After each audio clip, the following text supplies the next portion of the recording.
ईरानी सदर के बेटे यूसुफ पज़ेश्कियान ने सुप्रीम लीडर मुज्तबा ख़ामनेई के जख्मी होने के इजरायली दावे की तरदीद कर दी। कहते हैं कि ख़ामनेई महफूज और खैरियत से हैं। एक इजरायली अहदेदार ने इंटेलिजेंस रिपोर्ट्स की बुनियाद पर मुज्तबा ख़ामनेई के जख्मी होने का दावा किया था।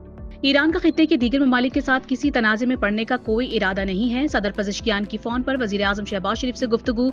कहा, आलमी बरादरी जंग के जिम्मेदारों पर तवज्जो नहीं देती तो आलमी निज़ाम को संगीन खतरात हो सकते हैं।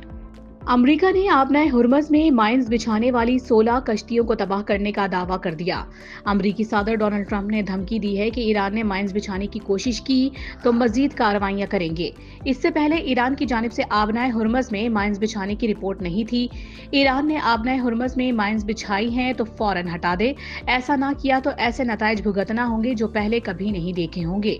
अमरीकी इंटेलिजेंस एजेंसी ने रिपोर्ट दी है कि ईरान आबनाए हुर्मज़ में सुरंगें बिछा रहा है। आबनाए हुर्मज़ से गुजरने वाले अमरीकी या उसके इत्तेहादियों के फौजी जहाजों को निशाना बनाएंगे। पासदारान इनकलाब की बहरिया के सरबराह अली रजा तंगेसरी ने खबरदार कर दिया। आबनाए हुर्मज़ से किसी तेल बरदार जहाज के अमरीकी फौजी हिफाजत में गुजरने का दावा मुकम्मल तौर पर बेबुनियाद है। लंबी जंग की सलाहियत ना होने की बात अमरीकी प्रोपेगेंडा है। ट्रंप को ईरानियों का पता नहीं, इसीलिए हथियार डालने की बात कर रहे हैं। ईरान अपने हथियार खुद तैयार करता है, इंपोर्ट नहीं करता। ईरानी मुशीर खारजा कमाल खराजी का कहना है कि ईरान की अफवाज तवील जंग लड़ने की सलाहियत रखती है। सिफारतकारी की गुंजाइश खत्म हो चुकी। मौजूदा महाज आराई ईरान के वजूद के लिए खतरा है। ईरान को पूरी ताकत के साथ जवाब देना होगा। ईरान का ऑपरेशन वादर सादिक 4 के हमलों की 37वीं लहर। ताकतवर मिसाइलों से अमरीकी इजरायली अहदाफ पर हमलों का दावा। 3 घंटे से जायद मुसलसल जदीद मिसाइल हमले। इराकी शहर अरबेल बहरीन में अमरीकी बहरिया के हेडक्वार्टर्स को निशाना बनाया। इजराइल के शहर तल अबीब में फौजी मराकज एयरपोर्ट पर मिसाइल हमले। बिनगोरियन एयरपोर्ट पर मिसाइल हमले। बगदाद एयरपोर्ट के करीब अमरीकी सिफारतखाने के लॉजिस्टिक सपोर्ट कैंप पर ईरानी ड्रोन हमला। पेंटागन की 10 रोजा जंग में 140 अमरीकी फौजियों के जख्मी होने की तस्दीक। सलामती और खुदमुख्तारी के तहफ़्फ़ुज़ के लिए तमाम इक़दामात का हक रखते हैं। सऊदी अरब का 2 टोक मौक़िफ़। मशरिक़ वुस्ता में जारी कशीदगी के बारे में सऊदी वली अहद शहजादा मोहम्मद बिन सलमान की ज़ेर सदारत काबीना का वर्चुअल इजलास। काबीना ने सऊदी फ़िज़ाई दिफ़ाई निज़ाम की आला सलाहियतों की तारीफ करते हुए कहा कि दिफ़ाई निज़ाम से तनसीबात को निशाना बनाने की कोशिशों को कामयाबी से नाकारा बनाया। जैसी करनी वैसी भरनी। इजराइल की वज़ारत इंसाफ के पार्डन डिपार्टमेंट ने वजीर आज़म नेतन्याहू को करप्शन केसेस में सदारती माफी देने की सिफारिश न करने का फैसला कर लिया। पार्डन डिपार्टमेंट ने अपनी राय में कहा है कि वजीर आज़म की माफी की दरखास्त कानूनी तकाज़ों पर पूरी नहीं उतरती, इसलिए माफी देना मुश्किल होगा। वजारत इंसाफ ने अपनी राय इजरायली सदर को भिजवा दी। जंग का खात्मा ईरान के गैर मशरूत हथियार डालने पर होगा। जंग खात्मे का फैसला सदर ट्रंप करेंगे। तर्जमान व्हाइट हाउस कैरोलिन लेविट कहती हैं कि ईरानी फौजी सलाहियत को शदीद नुकसान पहुंचाया। ईरान के 5000 अहदाफ को निशाना बनाया। ईरानी बैलिस्टिक मिसाइल हमलों की सलाहियत 90% खत्म कर दी। ड्रोन हमलों की सलाहियत 85% कम हो गई। ईरानी 85 बहरी जहाज तबाह कर दिए। मिसाइल प्रोडक्शन इंफ्रास्ट्रक्चर को 2000 पाउंड वजनी बमों से निशाना बनाया। ट्रंप आबनाए हुर्मज़ बंद करने की इजाजत नहीं देंगे। ट्रंप आबनाए हुर्मज़ खुली रखने के लिए हर ऑप्शन इस्तेमाल करेंगे।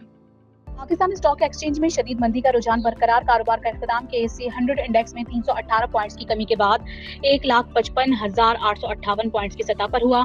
गुज़िश्ता रोज इंडेक्स 1,56,177 पॉइंट्स पर बंद हुआ था। मंदी के बायस सरमायाकारों के अरबों रुपए डूब गए। ईरान की जानिब से आबनाए हुर्मज़ में बारूदी सुरंगें बिछाने की खबरें। आलमी मंडी में तेल की कीमतें एक बार फिर से बढ़ गई।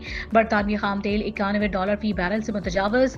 अमरीकी खाम तेल की कीमत $88 फी बैरल की सतह पर मौजूद। गुज़िश्ता रोज अमरीकी सदर की जंग जल्द खत्म होने के बयान के बाद खाम तेल की कीमतें गिर गई थीं। पाकिस्तान और IMF के दरमियान मौजूदा माली साल के लिए नजरसानी शुदा माशी और मालियाती फ्रेमवर्क पर इत्तेफाक राय का इम्कान। फ्रेमवर्क के तहत फेडरल बोर्ड ऑफ रेवेन्यू की टैक्स वसूलियों का हदफ कम करके जून 2026 तक 134.5 खरब रुपए कर दिया जाएगा। IMF और पाकिस्तानी हुक्काम के दरमियान स्टाफ लेवल मुआहिदे तक पहुंचने के लिए वर्चुअल मुज़ाकरात जारी। कारी पार्लियामेंट की 70% सरकारी गाड़ियां बंद रखी जाएंगी। अरकान की 2 माह की तनख्वाहों और अलाउंसेस में 25% कटौती की जाएगी। पार्लिमानी वफूद के बैरून मुल्क दौरों पर मुकम्मल पाबंदी आयद होगी। स्पीकर कौमी असम्बली ने कौमी असम्बली सेक्रेटेरिएट में किफायत शारी मुहिम के तहत नया हुक्मनामा जारी कर दिया। एलामिया के मुताबिक ग्रेड 20 और ऊपर के अफसरान या 3 लाख रुपए से जायद तनख्वाह लेने वालों के 2 दिन की तनख्वाहें قومی خزانے میں جمع کروائی جائیں گی، اضافی الاؤنس نہیں دیا جائے گا۔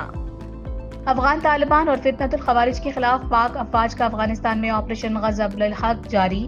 سیکیورٹی ذرائع کے مطابق پاک فوج نے پاک افغان سرحد پر یوف سیکٹر میں افغان طالبان کی پوسٹ نمبر 2 اور 3 کو نشانہ بنایا۔ آپریشن میں اب تک ہلاک دہشت گردوں کی تعداد 641 ہو گئی، 855 زخمی ہیں، 243 چیک پوسٹیں تباہ کر دی گئیں۔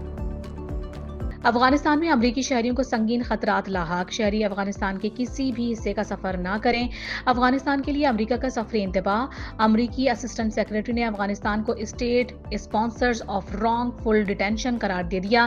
امریکی اسسٹنٹ سیکرٹری نے بھی مارکو روبیو کے موقف کی تائید کر دی۔ شوال کا چاند دیکھنے کے لیے مرکزی رویت ہلال کمیٹی کا اجلاس 19 مارچ کو طلب کر لیا گیا۔ اجلاس کی صدارت چیئرمین مرکزی رویت ہلال کمیٹی مولانا عبدالخبیر آزاد کریں گے۔ زونل رویت ہلال کمیٹیوں کے اجلاس سے متعلقہ شہروں میں منعقد کیے جائیں گے۔ اسپارکو نے عید الفطر 21 مارچ بروز ہفتے کو ہونے کی پیش گوئی کر دی۔ اسپارکو کے مطابق شوال 1447 ہجری کا نیا چاند 19 مارچ 2026 کو صبح 6:23 پر پیدا ہوگا۔ 19 مارچ کو غروب آفتاب کے وقت چاند کی عمر 12 گھنٹے 41 منٹ ہوگی۔ 19 مارچ کی شام شوال کا چاند نظر آنے کے امکانات کم ہیں۔ اور پاکستان کو بنگلہ دیش کے خلاف پہلے ون ڈے میں شکست۔ 3 ایک روزہ میچوں کی سیریز کے پہلے میچ میں پاکستان کی بیٹنگ لائن بری طرح فلاپ، پوری ٹیم 114 رنز پر چلتی بنی۔ بنگلہ دیشی بالرز نے پاکستان کی بیٹنگ لائن کی کمر توڑ دی۔